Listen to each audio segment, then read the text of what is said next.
Our project, we call it Project Dungeons and Dragons. As you can see, we got that awesome background on there too.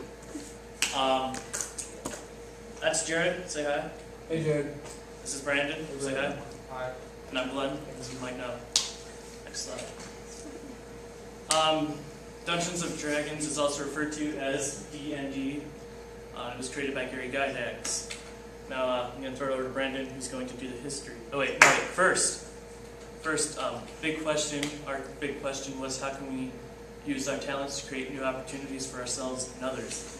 I'm going to throw it over to him to get the history. Okay, Stand up. time to Stand up. go through a little bit of the history.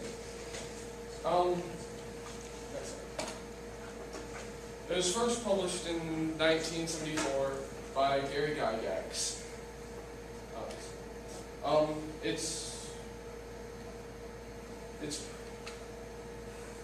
predecessor was called Chainmail, where you would have an army of guys and you would go through scenarios of how to defeat your opponents.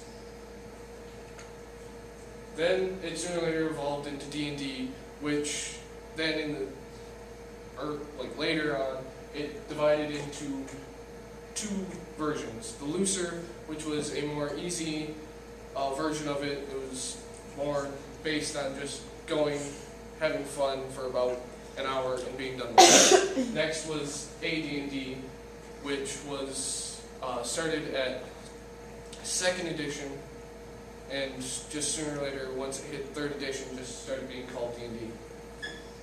Of course, stands for Advanced Dungeons and Dragons.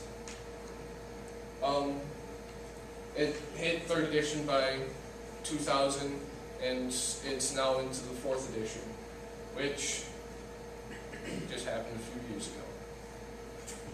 And now we're going to go Yep. Jared. Okay.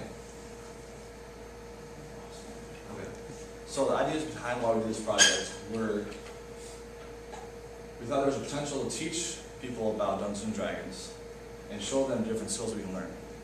Some of the skills we found out were you can learn basic math skills. You can also learn how to interact with others, and you can also learn how to kind of work in groups better than you would, let's say, just like in a project like this. You kind of learn how to do it a little bit easier and better in this kind of scenario. The next reason was to help others understand tabletop games are not just for pastime fun, which many people associate D&D as a game for what they call geeks, but as we found out, this game actually has gone around to many people in the world. There are even jocks and like preps and people around the world in different high schools and stuff who work with people to play these kind of games. And then the last reason was wanted to show the importance of leadership in an actual game.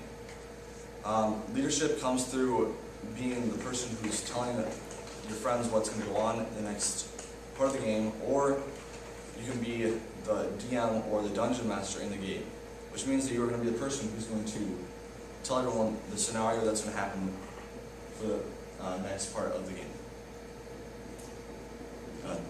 Alright. So now it's just time to talk about what we actually did.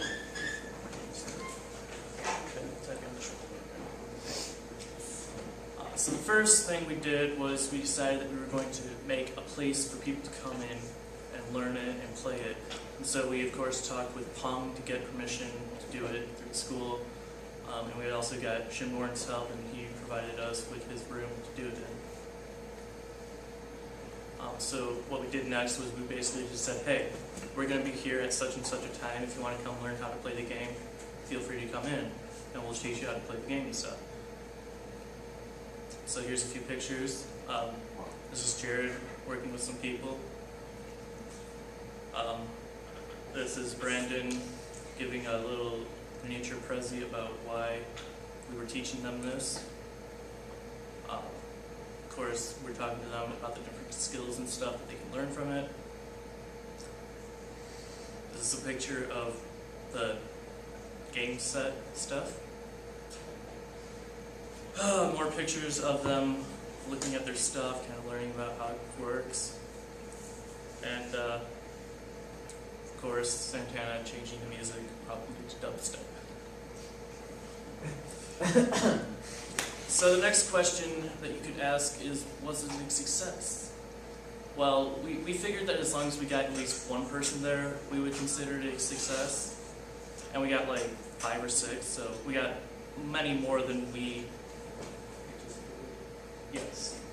So I guess the answer to this question, or at least my answer, would be yeah. And that's our presentation. Any questions for this group first? No.